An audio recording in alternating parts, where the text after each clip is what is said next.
Sana nandito sila, no? Tingnan nyo sila. NANI?!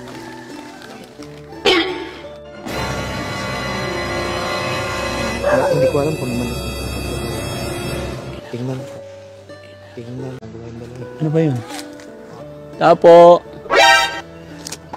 Ano ba yun?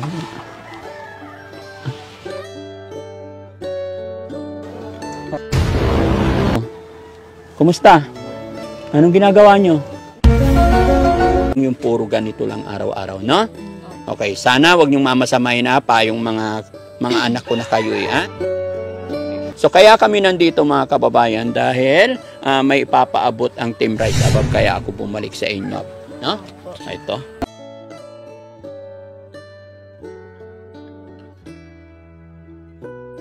Mga kababayan, sa araw na ito, dadalawin natin si Rachel at saka si Glenn. Yung natatandaan ninyo yung mga bata na isang tomboy at saka isang babae na nagsama sila na underage pa lang. Dadalawin ng Team Daddy Frankie ngayon dahil may pinapaabot po ang Team Rise Above sa kanila. Kaya puntahan natin mga kababayan. Pero syempre bago natin puntahan, pasalamat muna ako sa Team Rise Above. So let's go! Yan. Hapon na. Ayan, nandito na tayo. Sana nandito sila, no? Tingnan nyo sila.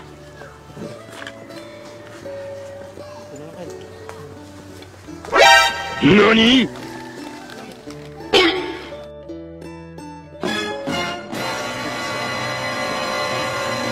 Hindi ko alam kung naman nagtao, pero tingnan.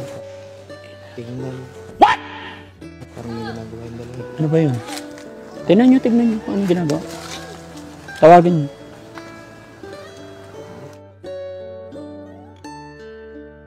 Oh my God! Wow! Ano ba ginagawa? Tapo. Ano ba ginagawa? Andyan? Tawagin nyo sila, palabasin na lang. Ayan na, Dad. Ha? Ayan na. Andyan. Oh. Kumusta? Okay lang po, Daddy. Anong ginagawa nyo? Nagkukutuhan lang po. What? Nagkukutuhan kayo? Di na! Kala ko, anong ginagawa nyo yun? Ha? Nagkukutuhan lang po. Nagkukutuhan. Opo. Sigurado kayo? Opo. Hindi nga. Nagkukutuhan kayo. Bakit? Maraming kuto? Oh. Lisa po. Ha? Lisa lang po. Ha? Lisa. May Lisa. O, kumusta na kayo? Pwede ba dito tayo? Medyo madilim. No? Ang dilim ng bahay, walang bintana. No? Ayan. So, kumusta na kayo? Kumusta na ang buhay-buhay? Okay lang naman. Idikit ko tong ano. Okay lang, dikit ko to sa'yo. Sino kinukutuhan mo? Siya po. Ha?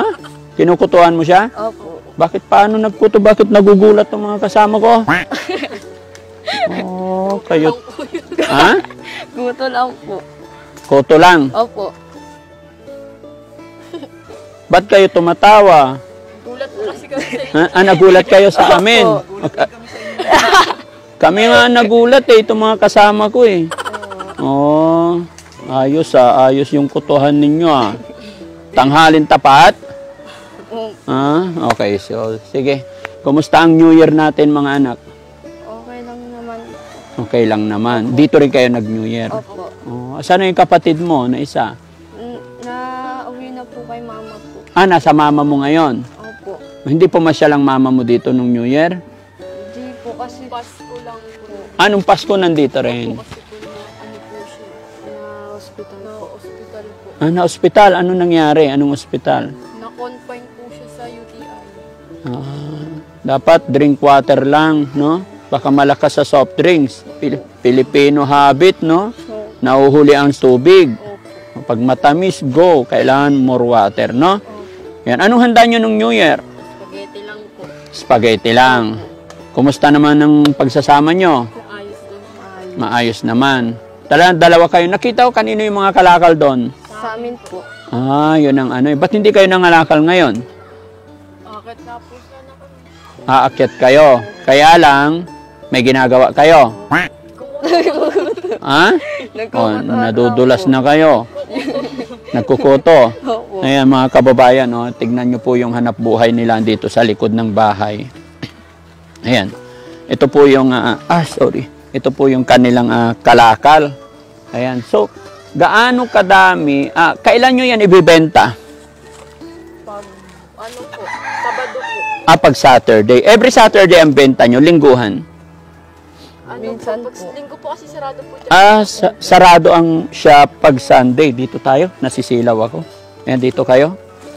Ayan. So, matanong ko lang, yung karami na yan, ilang araw nyong kinuha yan? Ano lang po, kahapon lang po. Isang araw lang, isang biyahe lang. Ito po. Ito, isang biyahe lang. Kahapon lang po. Ayun. Ito. Magkakaiba ba yan? Opo. Napilian Iba yung lata. Magkano presyo ng lata pala? 10. 10 piso ang lata. Pag plastic, Pag sa plastic po, sais. mas mahal yung lata. Opo. Lata ng mga sardinas, ganun. Opo. Basta kahit anong lata. Opo. Tapos yung bote ng mineral, magkano yun? 17 po. 17. Ha? Linis. Pero lilinisan. Sama-sama na yon yung bote ng sito, mineral, ganun. Opo. Bukod lang po yung kulay blue. Pag kulay blue, tanggal. Opo. Puti lang. Pag puti. Yun yung 17. Opo. So, yun lang talaga yung nagiging routine ng buhay nyo, mga ngalakal, ganun. Pag may ano po, may extra, nag-extra po kami. Nag-extra ka. Di ba mas, alam ko na mas nakasanayan nyo na ito, pero siguro, ilang taon ka nga ulit? 18 po. 18, tapos ikaw? 18 din. 18 din. Ano yung pangalan mo? Rachel po. Rachel, tsaka si Glenn. Glenn. Ha? Glenn po. Glenn, oo. Suggest ko lang, no? Hindi ba kayo nag-try na mamasukan kahit katulong, ganun, ikaw? Wala din po mapapasukat saka po mamalalayo po ang pinapasukat po katulad po ng Cavite, ganun po, Tarlac. Na-try mo na rin na masukan sa Cavite, Tarlac. Sa Cabanatuan, Cabanatuan. Anong trabaho mo sa Cabanatuan? sa kantin po, Oo. Magkano ang sweldo mo doon? ano po, 6K po. 6K isang buwan. Kaso po, yung time po na-stay in po ako, 5K lang pinibigay yung sahod ko po. Sinabi nila nung umpisa 6K. Opo, tapos 5K po. ang Tapos nung pinasahod. nag-stay in ka, naging 5K na lang. Opo. So, sa tingin mo, alin ang mas malaking kita? Yung mga ngalakal kayo o yung papasok ka bilang katulong? Yung sa pangangalangan Mas maganda pa rin yung nangalakal. po, mas malaki din po yung kita. Mas malaki ang kita. Oh, kaya... Kasi po pag naipon po ng 1 week, maabot po din ng 1,000 yung bentahan. Sa 1 week na kapag ipon din kayo na 1,000. Opo. So ganun na lang pala. Kaya mas pinipili ninyo yung ganito. Opo. So kailangan pala, magaling ka rin sanang mag-ipon, no? Pagka nakabenta kayo ng 1,000, alam nyo, ipayo ko sa inyo, no?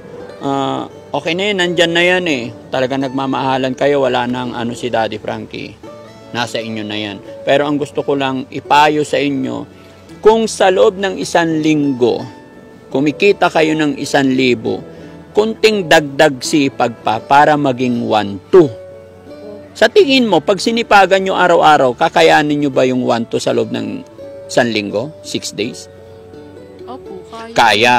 Suggest ko lang kung gusto nyo magbago yung buhay nyo. Kasi alam nyo, lalo na't mga bata pa kayo, no? Kailangan talaga mag-sacrifice. No? Kasi minsan, no, huwag nyong mamasamayin mga kababayan, no? At huwag nyo sanang mamasamain yung sasabihin ko sa inyo. Minsan kasi, sa mga kagaya natin na mahihirap, parang komportable na tayo sa ganitong buhay araw-araw.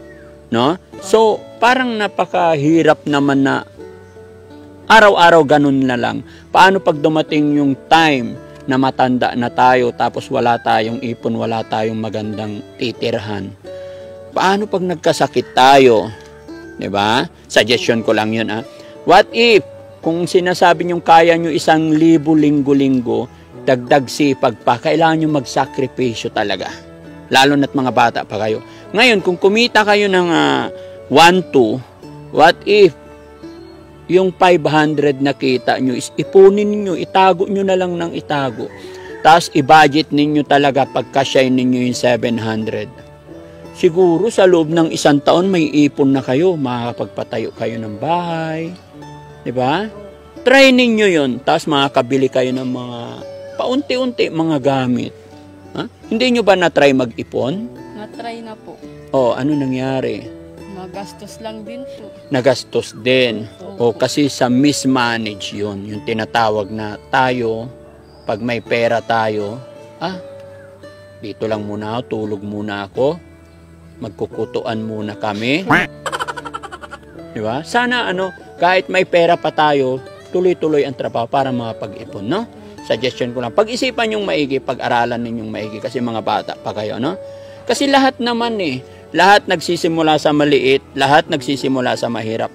Pero pag na-try mong mag-ipon, mag-save, pag nakapag-ipon ka na dyan ng 5,000, kita mo 5,000, huwag mong gagastusin.